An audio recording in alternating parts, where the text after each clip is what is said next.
سورہ ملک جس کو آپ تبارک بھی کہتے ہیں، اس کی بڑی فضیلت آئی ہے۔ جو بندہ اس کی تلاوت روزانہ کرتا ہے اس کی قبر میں اللہ اندھیرا نہیں ہونے دے گا، اس کی قبر روشن ہوگی۔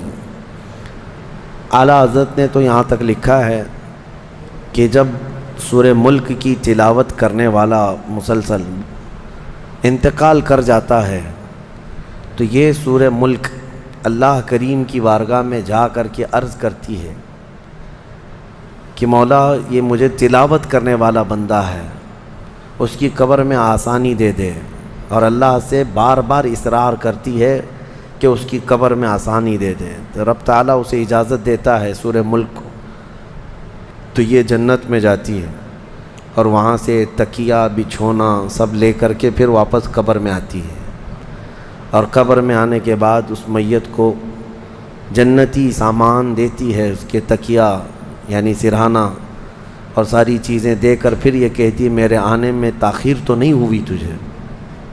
سورہ ملک یہ رفاقت ادا کرتی ہے تلاوت کرنے والے کے ساتھ، اور قیامت کے دن تو یہ فرمایا گیا کہ سورہ ملک کو اللہ ایک شکل عطا کرے گا اور یہ جھگڑا کرے گی اللہ کریم کی بارگاہ میں اپنے پڑھنے والے کے لیے، کیا کہ اللہ میں تیرے کلام کا حصہ ہوں یا نہیں؟ رب تعالیٰ فرمائے گا کیوں نہیں، تو میرے کلام کا حصہ ہے۔ تو سورہ ملک یہ کہے گی کہ مولا یا تو پھر یہ میرے تلاوت کرنے والے کو بخش دے یا تو پھر مجھے اپنے کلام سے نکال دے۔ اللہ کریم سورہ ملک کی سفارش قبول فرمائے گا، شفاعت اس کی قبول ہوگی، اور سورہ ملک کی تلاوت کرنے والے کو اللہ بخش کر جنت عطا فرمائے گا۔ تو یہ اس کی فضیلت ہے، بڑی فضیلت والی سورہ ہے، اس کی تلاوت روزانہ جاری رکھو میرے عزیزو۔ میں نوجوانوں سے یہ کہتا ہوں تم تو ایئر فون لگا کر پتہ نہیں کیا کیا سنتے سنتے کب سوتے ہیں۔ کچھ لوگوں کو تو میں دیکھا ہے سفر وغیرہ میں دیگر جگہوں پر ان کے کان میں بجتے ہی رہتا ہے، وہ سوئے بھی رہتے ہیں اور صبح اٹھنے تک بھی ان کے کانوں میں وہ بجتے ہی رہتا ہے۔ یہ بیماری ہے یا تو ایڈکٹ ہو چکے کچھ لوگ، کیا بجتا رہتا ہے اتنا کنٹینیو کہ نیند میں بھی کچھ لوگوں کو یہ عادت ہے کہ وہ کانوں میں لگا رہے۔ کیا ہی بہتر ہوتا کہ روزانہ سونے کے وقت تم کانوں میں سورہ ملک کی تلاوت لگا کر کے سو جاتے۔ مشکل سے 5 منٹ میں تلاوت، اگر کسی اچھے قاری قرآن سے سنتے ہیں تو 5 منٹ، ورنہ 2-3 منٹ میں یہ قرآن اگر حدر کے ساتھ اس کو پڑھ لیا جائے تو زیادہ سے زیادہ 3 منٹ میں یہ سورہ ملک پوری ہو جاتی ہے۔ 3 منٹ میں سورہ ملک پڑھ بھی سکتے ہیں یا سن بھی سکتے ہیں، لیکن لوگوں کی آج مینٹیلیٹی ایسی بنی ہوئی ہے کہ ان کو دھن چاہیے، گانے باجے اور میوزک چاہیے۔ میں یہ کہتا ہوں کہ گانے باجے تو چھوڑو، نعتیں بھی اپنی جگہ پر اپنا مقام، لیکن اللہ کا کلام اپنی جگہ پر ہے۔ تو تمہیں عادت یہ ڈال لینی چاہیے کہ سورہ ملک کی تلاوت روزانہ کریں گے یا سنیں گے اور اس کے بعد سوئیں گے۔ انشاءاللہ جس دن ہمارے جانے کا ہوگا قبر میں یہ سورہ ہماری روشنی لائے گی انشاءاللہ۔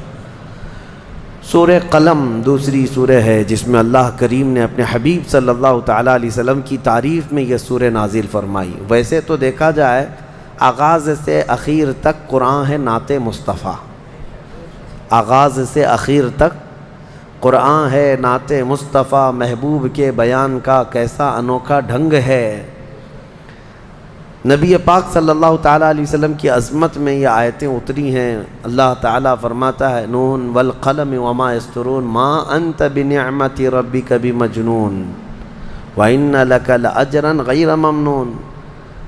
مصطفیٰ کریم صلی اللہ تعالیٰ علیہ وسلم کو مکہ کے کفار مجنون کہتے تھے، یعنی دیوانہ، اور اللہ تعالیٰ دفاع فرما رہا ہے محبوب آپ مجنون نہیں ہیں، اپنے رب کی نعمتوں سے بھرے ہوئے ہیں۔ وَإِنَّكَ لَعَلَىٰ خُلُقٍ عَظِيمٍ، آپ تو دنیا میں سب سے بلند اخلاق پر پیدا کیے گئے ہیں۔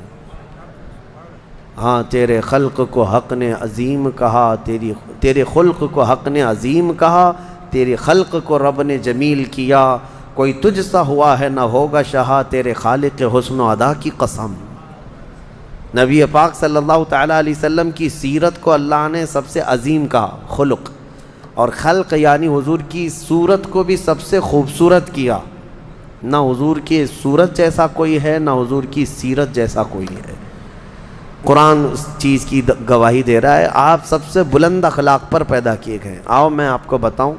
ام المومنین عائشہ صدیقہ رضی اللہ تعالیٰ عنہا سے پوچھا گیا، ماں آپ بتائیں رسول اللہ صلی اللہ علیہ وسلم کے اخلاق کیسے تھے؟ حضرت عائشہ صدیقہ فرماتی ہیں کان خلقہ القرآن، ان کے اخلاق تو پورا قرآن ہے.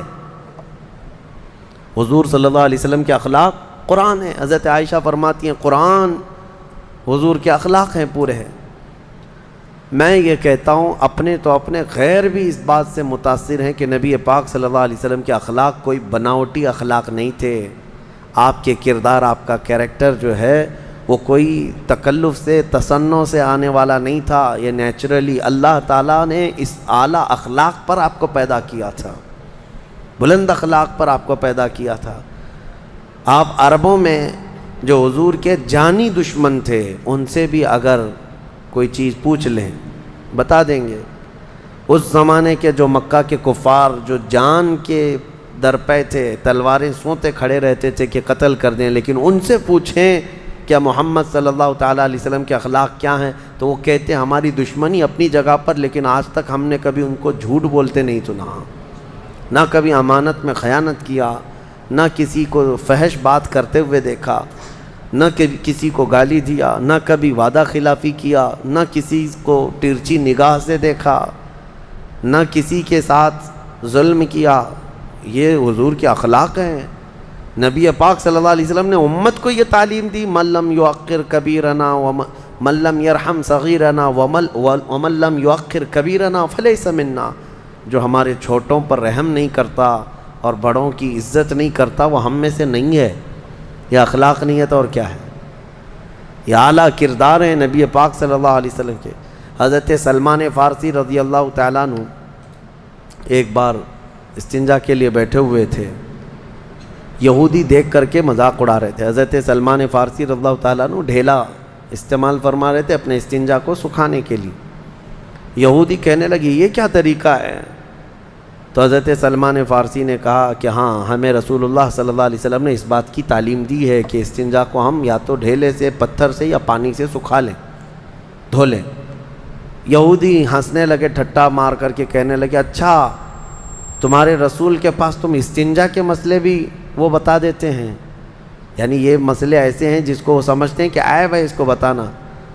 حضرت سلمان فارسی رضی اللہ تعالیٰ عنہ نے فرمایا ہاں قسم ہے اس رب کی جس نے میرے رسول کو حق کے ساتھ بھیجا، انہوں نے ہماری زندگی کے کسی بھی مسئلے کو چھپایا نہیں، ہر چیز ہمیں بتا کر واضح ہدایت عطا فرمائی ہے. اور اسلام ہے جو کسی مسئلے کو چھپاتا نہیں اور نہ ہی اس میں کوئی شرم و حیا کی بات ہے. غلط کاریوں میں پڑھنے سے تو بہتر ہے کہ مسئلے کی حقیقت معلوم ہو جائے لوگوں کو. ہاں میں آج بھی یہ کہتا ہوں کہ مردوں کے لیے مخصوص مسائل، عورتوں کے لیے مخصوص مسائل دوسرے قوموں میں ڈھونڈ کر کے لا کر کے دکھا دیں. حیض کے مسائل، نفاس کے مسائل، استحاضہ کے مسائل یہ عورتوں کے پرسنل مسائل ہوا کرتے ہیں، لیکن شریعت نے اس کو واضح طریقے سے بیان کیا ہے، پورا بیان کر کے رکھا ہے کہ کہیں کوئی انجانے میں گمراہ نہ ہو جائے اور کچھ کا کچھ نہ کرے. یہ اعلیٰ اخلاق پر آیا ہوا دین ہے نبی پاک صلی اللہ تعالیٰ علیہ وسلم کے اخلاق. لیکن افسوس یہ ہے کہ ان کی قوم، ان کی امت آج بد اخلاق ہو رہی ہے. افسوس اس بات کا ہے، المیہ اس بات کا ہے کہ نبی پاک صلی اللہ تعالیٰ علیہ وسلم کے جو نام لیوا ہیں یہ ان کے اخلاق کی بجائے کسی اور کے اخلاق کے پیچھے پڑ گئے. ابھی پرسنالٹی ڈیولپمنٹ کے لیے اور اچھے عمدہ کیریکٹر سیکھنے کے لیے لوگ جو ہے کلاسز جوائن کرتے ہیں. وہاں کلاسز میں سکھائے جاتے ہیں کہ تمہیں کس طرح لوگوں سے ملنا چاہیے، ہینڈ شیک کیسے کرنی چاہیے، بیٹھیں تو کیسے بیٹھیں، کھانے کے وقت کتنے چمچ ہونا چاہیے، ہاتھ کیسے رکھنی چاہیے، یہ سب آج سکھایا جا رہا ہے. لیکن مجھے افسوس اس بات کا ہے کہ ہمارے بچے ان لوگوں سے اخلاق سیکھنے جا رہے ہیں جن کو پیشاب کا طریقہ بھی نہیں معلوم. ہاں کھڑے ہو کر کے پیشاب کر کے آ جاتے ہیں اور یہاں اخلاق سکھا رہے ہوتے ہیں، اخلاق سکھا رہے ہیں اور لوگوں کو یہ بتا رہے ہیں کہ ایک اچھے کیریکٹر، گڈ مینرز پتہ نہیں کیا کیا الفاظ دے کر کے.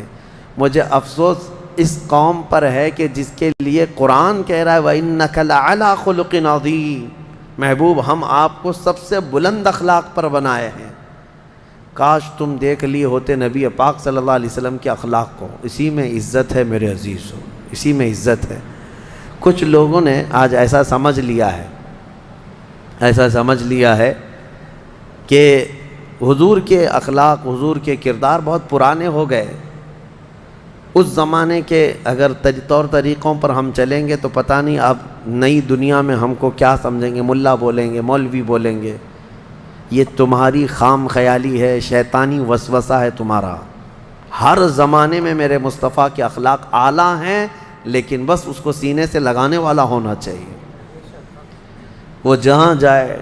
ہم نے آج دیکھا ہے کہ افغان کے وہ مولوی لوگ، ان کی پگڑیاں، ان کے کرتے پیجامے ہیں، لیکن ہم نے یہ بھی دیکھا کہ وقت کا سپر پاور بھی گھٹنے ٹیک کر ان سے مذاکرات کرنے پر مجبور ہے.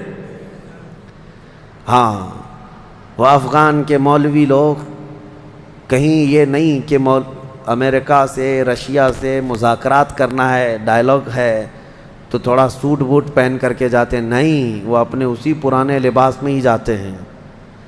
یہ اچھی شناخت لے کر جاتے ہیں، اپنی آئیڈینٹی لے کر کے جاتے ہیں. میاں جب دنیا اپنی شناخت کے ساتھ آتی ہے تو ہم اپنی شناخت کے ساتھ کیوں نہ جائیں؟ آج انگریز ننگے گھوم کر کے فخر کرتے ہیں، تم اپنے نبی کے اخلاق پر کیوں نہیں فخر کر سکتے؟ اور نوجوانوں کو میں ایک جملہ کہتا ہوں، آج لوگ چوٹی رکھ کر کے شرماتے نہیں، تمہیں داڑھی رکھنے میں کیوں شرم ہے؟ چوٹی والوں کو شرم نہیں آتی، اور داڑھی والوں کو کیوں شرم آتی؟ داڑھی مرد کی شان ہے، نبی پاک صلی اللہ تعالیٰ علیہ وسلم کی وجاہت ہے یہ. اور آپ دیکھیں بہت سارے لوگوں کو ایسا لگتا ہے کہ نہیں، یہ زمانے کے تقاضوں کے اعتبار سے نہیں، یہ دنیا نے تمہیں اس طرح دماغ میں بٹھا رکھا ہے، یہ میڈیا، یہ فیشن، انہوں نے اس طرح بنا رکھا ہے کہ نہیں، تمہیں عورت بن کے رہنا ہے، عورتوں کو مرد بن کر کے رہنا ہے. انہوں نے الٹ کر کے رکھا ہے دجالی نظام لانے کے لیے. اور مردوں کو یہ سوچنا بھی چاہیے. میں اس لیے کہہ رہا ہوں کہ میرے مصطفیٰ کریم صلی اللہ تعالیٰ علیہ وسلم کے اخلاق میں سے ہے. کسی بھی صحابہ اکرام کی زندگی دیکھو، اولیاء اکرام کی زندگی دیکھو، وہ حضور اکرم صلی اللہ علیہ وسلم کی ان اخلاق کے پیچھے چلے، انہوں نے عزت پائی. کچھ تو رکھتے داڑھی، اور یہ داڑھی بھی بڑی ضدی ہے، بڑی ضدی ہے. بیچارہ صاف کر کر کے داڑھی کو بولتا ہے نہیں میں مرد نہیں ہوں. وہ بار بار اگ کر کے بتاتی ہے نہیں تو مرد ہی ہے. وہ پھر آتی ہے روزانہ اور پھر بولتی ہے نہیں تم مرد ہو بھائی. اور یہ اس کے ساتھ لڑتا ہی رہتا ہے، لڑتا ہی رہتا ہے. بس یہ ہے کہ چہرے پر اتنے ہوں کہ دور سے دیکھنے پر آپ کا چہرہ مردانہ نظر آئے. اتنی داڑھی تو رکھے، اتنی تو ہو کہ دور سے نظر آ جائے کہ اس کے چہرے پر بال ہیں. نبی پاک صلی اللہ تعالیٰ علیہ وسلم کی سنت سمجھ کر کے. میرے عزیزو، میں اس پر آپ کے ہاں شدت تو کبھی نہیں کیا، لیکن یہ ضرور کہتا ہوں کہ عشق کا تقاضا ہے، محبت کا تقاضا ہے، اپنے حبیب کے چہرے کو سجایا جائے. اور حضور صلی اللہ تعالیٰ علیہ وسلم کے اخلاق میں جو عزت ہے وہ دنیا میں کسی بھی چیز میں عزت نہیں ملے گی. تمہاری عزت وہیں پر ہے. رب تبارک و تعالیٰ نے فرمایا وَإِنَّكَ لَعَلَىٰ خُلُقٍ عَظِيمٍ. اے محبوب ہم نے آپ کو بلند اخلاق پر بنایا ہے، بلند اخلاق پر بنایا ہے. حضور اکرم صلی اللہ تعالیٰ علیہ وسلم کے لیے جو الفاظ حدیث میں آئے ہیں نا، جنہوں نے حضور سے ملاقات کی ہے، حضور ایسے ملتے تھے. یہاں تک کہ صحابہ اکرام فرماتے ہیں حضور صلی اللہ علیہ وسلم مصافحہ کرتے تو جب تک سامنے والا ہاتھ نہیں نکالتا حضور نہیں ہاتھ چھوڑتے تھے. وہ سامنے والا خود ہی ہاتھ چھوڑ لے تب حضور ہاتھ چھوڑتے، یہ نہیں کہ کھینچ لے. آج ہم سے بھی یہ نہیں چیز ہو سکتی. کثرت سے لوگ مصافحے کے لیے آتے ہیں، ہم مصافحہ کرتے رہتے ہیں، اتنا وقت ہی نہیں ہوتا. لیکن مصطفیٰ کریم کے ان اخلاق کو دیکھیں. کوئی آتا حضور کے ہاتھ کو پکڑتا تو حضور پاک صلی اللہ تعالیٰ علیہ وسلم ہر ایک کو وہ عزت دیتے تھے کہ سامنے والے کو یہ لگتا میں ہی سب سے اہم ہوں. حضور کی بارگاہ میں ہی سب سے اہم ہوں، ہر ایک یہی سمجھتا۔ نبی پاک صلی اللہ تعالیٰ علیہ وسلم جب کسی سے بات فرماتے تو اس کی طرف پوری توجہ فرماتے، اور یہاں تک کہ وہ کوئی ایک بات کو بار بار ریپیٹ کرتا ہے، دہراتا ہے، تو حضور اس کے ہر بار جواب بھی دیتے تھے۔ اللہ کے حبیب صلی اللہ تعالیٰ علیہ وسلم نے کبھی بھری محفل میں کسی کو ذلیل نہیں کیا، حتیٰ کہ جنگ بدر کے موقع پر صفیں لگا رہے تھے تو ایک صحابی ان تھوڑا سا آگے آ گئے تھے، ان کا پیٹ باہر تھا صف سے آگے، حضور نے اپنی چھڑی سے ان کو پیچھے کیا، پیچھے جاؤ، صف میں برابر ہو جاؤ۔ تو انہوں نے کہا کہ میں بدلہ لے لوں گا، آپ نے چھڑی ماری ہے مجھ کو۔ نبی پاک صلی اللہ علیہ وسلم نے منع نہیں فرمایا، کہا کہ ٹھیک ہے آ جاؤ، چھڑی ان کے ہاتھ میں دی، صحابہ دیکھ رہے تھے۔ کہا اس صحابی نے کہ میں تو کپڑا اوپر نہیں تھا میرے جسم پر، آپ تو کرتا پہنے ہوئے ہیں، آپ بھی اپنا کرتا اٹھا دیجئے۔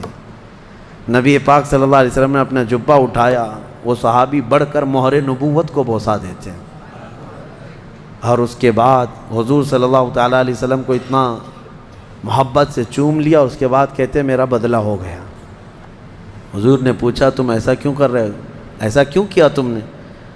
وہ صحابی کہتے ہیں اس لیے کہ جنگ کے میدان میں ہوں اور جان ہتھیلی پر لے کر کے ہوں، کیا پتہ کہ واپس اس میدان سے میں باہر نکل پاؤں یا نہیں۔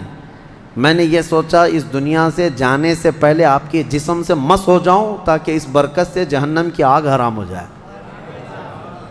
نبی پاک صلی اللہ علیہ وسلم نے مسکرایا۔ حضور نے اخلاقی طور پر اپنے آپ کو بدلے کے لیے تک پیش کر دیا، بدلے کے لیے پیش کر دیا۔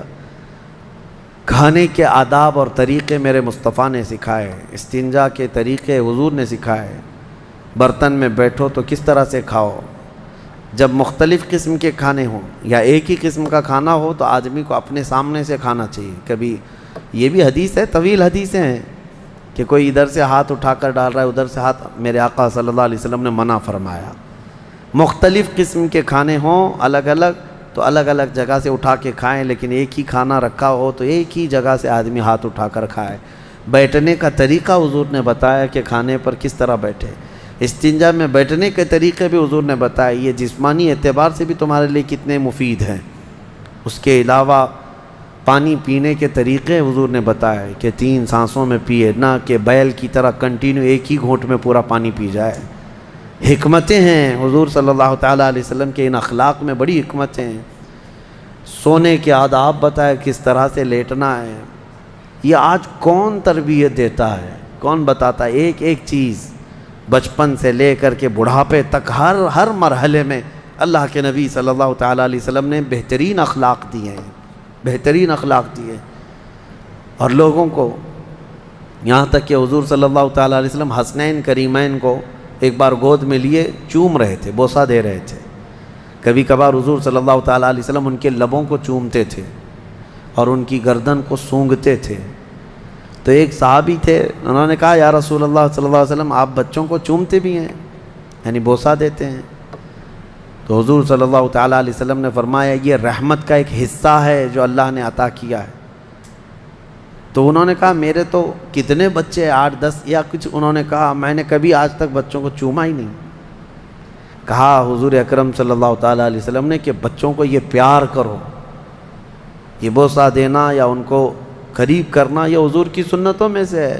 پہلے عرب لوگ اس کو عیب سمجھتے تھے کہ بچوں کو کیسے اٹھائیں گے، یہ سب کام عورتوں کا ہے۔ اللہ کے نبی صلی اللہ تعالیٰ علیہ وسلم نے بچوں کا پیار سکھایا ہے۔ جو باپ جتنا اسے وقت دے گا، جتنا پیار دے گا، جوانی میں بچہ اس کے لیے اتنا ہی خدمتگار بھی ہوگا، اتنا ہی خدمتگار ہوگا۔ بہت سارے میدان ہیں جس میں اللہ کے نبی صلی اللہ تعالیٰ علیہ وسلم نے اپنے اخلاق سکھائے ہیں، کیا کیا کہیں، بس یہی ہے جو اعلیٰ حضرت فاضل بریلوی نے فرمایا یا رسول اللہ تیرے خلق کو رب نے عظیم کیا، تیرے خلق کو رب نے جمیل کیا، کوئی تجھ سا ہوا ہے نہ ہوگا شہا، تیرے خالق حسن و ادا کی قسم۔ اور اس کے بعد اسی سورہ قلم میں اللہ تعالیٰ نے ایک شخص کی مذمت میں 10 برائیاں گنائی ہیں، ولید بن مغیرہ، اس نے حضور صلی اللہ علیہ وسلم کی گستاخی کی تھی، حضور کو برا بھلا کہتا تھا، گالیاں دیتا تھا۔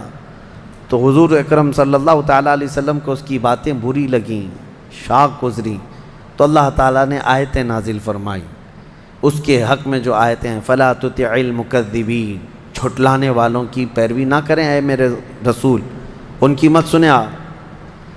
وَدُّوا لَوْ تُدْهِنُ فَيُدْهِنُونَ وَلَا تُطِعْ كُلَّ حَلَّافٍ مَّهِينٍ، کثرت سے قسم کھانے والا جھوٹا آدمی۔ اور کئی برائیاں اللہ تعالیٰ نے گنائی، اس میں ایک برائی تھی عُتُلٍ بَعْدَ ذَلِكَ زَنِيمٍ، یہ زنا سے پیدا ہوا آدمی ہے، اس کا نسب نہیں ہے۔ ولید بن مغیرہ کے بارے میں جب یہ آیتیں اتری تو اس کو لوگوں نے بتایا کہ تیرے متعلق تو قرآن میں خرابیاں آ گئی، تیری برائیاں گنائیں، تو غور سے سنا اس نے آیتیں، اور اس کے بعد پھر کہا کہ 9 تو میں جانتا ہوں ہے میرے اندر، یہ جو ہے 9 تو مجھے معلوم ہے، یہ 10ویں کہ میں زنا سے پیدا ہوا ہوں، یہ کیسے؟ میں تو میرے باپ کا بیٹا ہوں۔ دوڑتا ہوا پھر آیا اپنے گھر میں، اپنی ماں کو گرا دیا زمین پر اور چڑھ کے بیٹھ گیا اس کے سینے پہ، کہا سچ سچ بتا میں کس کا بیٹا ہوں۔ آج کے یہ سب حرامیوں کو پوچھ لینا چاہیے اپنی ماں سے جا کر کے، جو حضور کی شان میں بھونکتے ہیں، گالیاں دیتے ہیں، ان کو پوچھ لینا چاہیے اپنی ماں سے جا کر کے۔ یہ قرآن کا اصول میں بتا رہا ہوں، اس میں مجھے کوئی جھجک نہیں ہے۔ اور اپنی ماں کو گرا کر کے سینے پر چڑھ کر بیٹھ کر پوچھنے لگا بتا۔ اس کی ماں نے بہت اچھا جواب دیا، کہا تو اگر صحیح باپ کا ہوتا تو اپنی ماں کے سینے پہ نہیں بیٹھتا، حقیقت میں تو اپنے باپ کے نام سے جو مشہور ہے اس کا نہیں ہے۔ جنگل میں ایک چرواہا تھا، اس سے میں نے زنا کر لیا تھا، مجھ سے ہو گئی تھی بدکاری اور اسی سے تو پیدا ہوا ہے۔ ولید بن مغیرہ اٹھ گیا اور کہا 10ویں بھی کمپلیٹ ہو گئی، 9 تو تھی اندر، 10ویں برائی بھی کمپلیٹ ہو گئی۔ اسی لیے میرے عزیزو آپ اس بات کو سمجھ کر کے چلیں کہ نبی پاک صلی اللہ تعالیٰ علیہ وسلم کی شان میں بھونکنے والے یہ ایسے ہی لوگ ہیں جن کا نطفہ ثابت نہیں ہے، جن کا نسب ثابت نہیں ہے، جن کی اصل میں خطا ہے۔ ورنہ حلال بندہ حضور اکرم صلی اللہ تعالیٰ علیہ وسلم کے ہر اخلاق پر قربان جاتا ہے، بلکہ اسے اندازہ ہوتا ہے کہ یہ کون سی ہستی ہے۔ دنیا میں ہماری بات تو چھوڑیں، بڑے بڑے دوسرے دانشور لوگوں نے لکھا ہے، آپ کو میں بتاؤں، جارج برنارڈ شاہ ایک بہت بڑا رائٹر بھی گزرا ہے، دانشور ہے، انگریز ہے، اس نے اپنی کتاب میں لکھا ہے کہ میں نے بہت سارے ریولیوشن دنیا میں دیکھے، انقلاب، لینن کا انقلاب، مارکسزم کا انقلاب، یہ ریولیوشن آیا، کمیونزم کا ریولیوشن آیا، بہت سارے بڑے بڑے انقلاب آئے دنیا میں۔ وہ کہتا ہے جو انقلاب لانے والی شخصیت ہوتی تھی وہ جب تک زندہ ہوتے ان کی تحریک بھی چلتی، تنظیم بھی چلتی، اور اس کے بعد دھیرے دھیرے دھیمی ہو جاتی، ٹھنڈی پڑ جاتی۔ جو انقلاب لانے والے لوگ تھے وہ جاتے ہیں تو تنظیم ٹھنڈی پڑ جاتی ہے، تحریک ختم ہونے لگتی ہے۔ اور وہ کہتا ہے میں نے صرف ایک ریولیوشن دیکھا ہے جو مدینے سے نکلا تھا، ایک انقلاب دیکھا جو مدینے سے نکلا تھا اور پوری دنیا میں پھیلا تھا، اور اس کے بانی محمد صلی اللہ علیہ وسلم، اس کے فاؤنڈر محمد صلی اللہ علیہ وسلم دنیا سے پردہ تو کر گئے، لیکن ان کا لایا ہوا ریولیوشن، ان کا لایا ہوا انقلاب 14 صدیوں کے بعد بھی ٹھنڈا نہیں پڑتا، روز بڑھتا ہی جاتا ہے۔ آج تک کسی اور انقلاب میں اتنا اثر نہیں دیکھا کہ اتنے لانگ ٹائم پر کسی بانی کا اثر پایا جاتا ہو۔ یہ ہم نہیں کہہ رہے، یہ مسلمان نہیں ہے، جس نے لکھا ہے وہ جارج برنارڈ شاہ، یہ انگریزوں کا رائٹر ہے۔ اسی طرح سے کئی ایسے لوگ ہیں جو نان مسلم ہیں لیکن حضور پاک صلی اللہ تعالیٰ علیہ وسلم کی تعریف میں وہ رطب اللسان ہیں۔ گرو نانک نے تو پوری نعتیں لکھی ہیں حضور صلی اللہ تعالیٰ علیہ وسلم کے متعلق، پتہ نہیں کتنے اشعار لکھے ہیں۔ اور گرو نانک کا تو ایک جملہ مشہور تھا، محمد نہ ہے بھکتی نہ ہے۔ محمد صلی اللہ تعالیٰ علیہ وسلم نہ ہو تو عبادت ہی نہیں ہے دنیا میں، عبادت کا صحیح طریقہ دنیا میں دکھانے والے محمد صلی اللہ علیہ وسلم۔ بہرحال دنیا جس کی آنکھیں کھلی انہوں نے پہچانا، لیکن میں آج ان لوگوں کی تعریفوں کو دلیل کے طور پر یا حضور کی فضیلت کے لیے نہیں بیان کر رہا ہوں۔ حضور پاک کی فضیلت کے لیے حسان بن ثابت بھی ہیں، حضور کی تعریف کرنے والوں میں امام شرف الدین بوصیری بھی ہیں۔ ان لوگوں کی تعریف کیے ہوئے الفاظ اور ان کے نام میں آج اس لیے گنا رہا ہوں، الفضل لما شہید بہ الاعداء، عربی میں مقولہ مشہور ہے کہ فضیلت اس کی بہت ہے جس کے دشمن بھی گواہی دے رہے ہوں، جس کے دشمن بھی گواہی دے رہے ہوں، اس کی فضیلت ہے۔ ورنہ نبی پاک صلی اللہ تعالیٰ علیہ وسلم کی تعریف کے لیے انسان تو انسان ہے، خلاق کائنات خود قرآن میں اپنے حبیب کی تعریف بیان کر رہا ہے، وَرَفَعْنَا لَكَ ذِكْرَكَ إِنَّا أَعْطَيْنَاكَ الْكَوْثَرَ، یہ سب نبی کی شان میں تو اللہ نے فرمایا۔ ایک دو نہیں، کئی آیتیں ہیں، کئی آیتیں جو ڈیفنس میں اللہ نے اتاری۔ اب یہاں پر میں اپنی گفتگو کو سمیٹتے ہوئے صرف یہی آپ سے کلام کرنا چاہوں گا کہ حضور کی شان میں جب کبھی حملہ ہو، نبی پاک صلی اللہ علیہ وسلم کی جب کبھی کوئی گستاخی کرے تو اس گستاخ کا جواب دینا، توجہ، اس گستاخ کا جواب دینا عام آدمی کی نہیں بلکہ یہ اللہ رب العزت کی سنت مبارکہ ہے، اللہ کی سنت مبارکہ ہے۔ ابو لہب نے کہا تھا محمد تمہارے دونوں ہاتھ ٹوٹ جائیں، تباً لک یا محمد، نعوذ باللہ۔ ابو لہب نے یہ کہا حضور کو گراں گزری یہ بات تو اللہ نے ڈیفنس میں جواب میں فرمایا آپ کے نہیں، تبت یدا ابی لہب و تب، ابو لہب کے دونوں ہاتھ برباد ہو جائیں۔ کون جواب کون دے رہا ہے؟ رب ذوالجلال دے رہا ہے۔ نبی کی طرف انگلی اٹھاؤ، جواب اللہ کی طرف سے ہے۔ کافروں نے ایک بار ایک بات مشہور کر دی تھی، حضور پر وحی نہیں اتر رہی تھی، 15 دن ہو گئے تھے، کوئی آیت نہیں آ رہی تھی، تو یہ افواہ اڑا دی، وَدَّعَا رَبُّ مُحَمَّدٍ مُحَمَّدًا، محمد کے رب نے محمد کو اب چھوڑ دیا ہے، اب کوئی وحی آتی نہیں، آیت آتی نہیں ہے۔ وَدَّعَا رَبُّ مُحَمَّدٍ مُحَمَّدًا وَدَّعَا رَبُّ مُحَمَّدٍ مُحَمَّدًا، نعوذ باللہ من ذالک۔ یہ بات پھیلتی گئی کافروں کی زبان سے کہ محمد کے رب نے محمد کو چھوڑ دیا۔ کئی دن گزرے، حضور پریشان حال تھے، یعنی غمگین تھے۔ نبی پاک صلی اللہ تعالیٰ علیہ وسلم کا جب غمگین تھے ان کافروں کی باتوں کو سن کر کے، تو اللہ تعالیٰ نے اپنے حبیب کی تسلی اور ان کافروں کے منہ بند کرنے کے لیے ڈیفنس میں، دفاع میں آیتیں اتاری، وَالضُّحَىٰ وَاللَّيْلِ اِذَا سَجَىٰ مَا وَدَّعَكَ رَبُّكَ وَمَا قَلَىٰ، محبوب کے چمکتے چہرے کی قسم، ان کی زلف معمبری کی قسم، محبوب آپ کے رب نے نہ آپ کو چھوڑا ہے اور نہ کچھ کم کیا ہے، وَلَلْآخِرَةُ خَيْرٌ لَكَ مِنَ الْأُولَىٰ، بلکہ آپ کی ہر آنے والی گھڑی پچھلی گھڑی سے کئی زیادہ بہتر ہے۔ جواب کون دے رہا ہے؟ اللہ دے رہا ہے۔ ابو لہب نے کہا تھا جب حضرت حضور صلی اللہ تعالیٰ علیہ وسلم کے بیٹے حضرت ابراہیم کا انتقال، حضور کے 3 بیٹے بچپن میں انتقال کر گئے، 2 تو پہلے انتقال کیے تھے، تیسرے مدینے میں حضرت ابراہیم یہ انتقال کر گئے، تو اب بیٹے بچے ہی نہیں۔ تو اس وقت یہ بات مشہور ہوئی یہ ابو لہب وغیرہ کی طرف سے کہ محمد کی نسل قطع ہو گئی، یعنی مقطوع النسل ہے، نعوذ باللہ، کٹی ہوئی نسل۔ حضور صلی اللہ تعالیٰ علیہ وسلم کو یہ جب اس نے کہا تو اللہ تعالیٰ نے حضور کی شان میں اور ان کافروں کے منہ کو بند کرنے کے لیے یہ آیتیں نازل فرمائی، اِنَّا أَعْطَيْنَاكَ الْكَوْثَرَ فَصَلِّ لِرَبِّكَ وَانْحَرْ إِنَّ شَانِئَكَ هُوَ الْأَبْتَرُ، اے محبوب ہم نے تو آپ کو خیر کثیر عطا فرمایا، ہم نے آپ کو کوثر عطا کیا ہے۔ کوثر کا مفہوم سمجھ بھی نہیں سکو گے کہ کوثر کیا ہے، کوثر کس کو کہتے ہیں، یہ سمجھنے کے لیے بہت تمہیں عربی میں بلاغت اور فصاحت کے کئی قواعد جاننے پڑیں گے۔ ایک مختصر سی بات میں بتا دوں، دنیا کو اللہ قلیل فرماتا ہے، پوری دنیا کیا ہے؟ قلیل۔ قلیل کے اپوزٹ میں جو ہوتا ہے وہ کثیر ہوتا ہے، اور کثیر سے زیادہ ہو تو اسے اکثر کہتے ہیں، اور اکثر سے بھی زیادہ ہو تو کوثر کہتے ہیں۔ تو اللہ تعالیٰ نے اپنے حبیب کو جو دیا ہے وہ یہ پوری دنیا کا اپوزٹ کریں تو کتنا ہو گیا؟ کثیر، اور اس سے بھی زیادہ ہو تو کیا ہوگا؟ اکثر، اور اس سے بھی زیادہ ہو تو کوثر۔ اور اللہ فرما رہا ہے محبوب ہم نے تو آپ کو کوثر عطا کیا ہے۔ کھڑے ہو جائیں اور رب کی عبادت کریں اور قربانی کریں۔ ان شانئک هو الابتر، محبوب آپ نہیں، آپ کا دشمن کٹی ہوئی نسل کا ہے، آپ کا دشمن کٹی ہوئی نسل کا ہے۔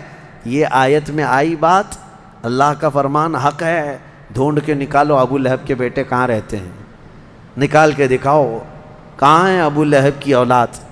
پتہ ہے کسی کو ایڈریس وغیرہ، کسی کو پتہ ہے؟ کوئی نہیں ڈھونڈ کر لا سکے گا، وہ مقطوع نسل خود ہو گیا۔ لیکن جس چپے میں، جس علاقے میں بھی جائے، سادات کی خوشبو تمہیں ملتی رہے گی۔ میرے آقا کی آل ہر جگہ ہے۔ اللہ نے اپنے نبی کی آل کو سیدہ کائنات فاطمہ الزہرا سے چلایا ہے۔